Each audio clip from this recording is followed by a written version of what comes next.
Kumusta mga loads? Bumili ako ng thermal fuse para sa sirang rice cooker ng magulang ko.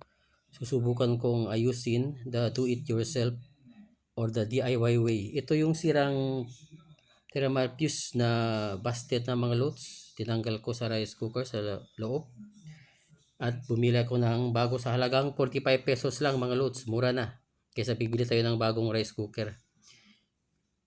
So ito, bubuksan ko na mga loads. Bubuksan ko ulit para i-install ko na yung thermal fuse sa halagang 45 pesos.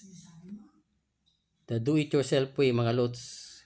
Subukan ng power ko. Ayusin to. So ito na yung mga loads. Tingnan natin. So i-install na natin to mga loads. Tingnan natin kung kasya ba yung binili ko, yung bago.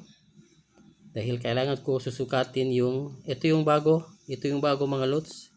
At ito yung luma, yung busted na lumang thermal fuse.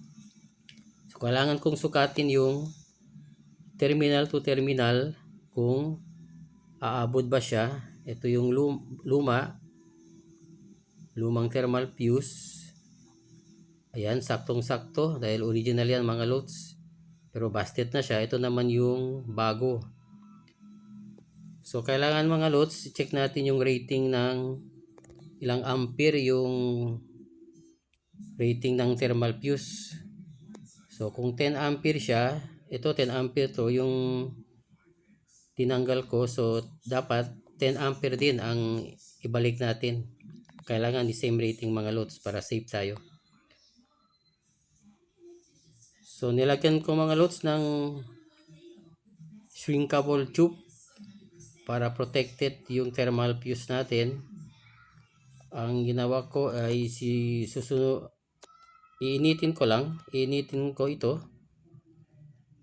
para didikit siya at protected na siya mga loads. Ayan.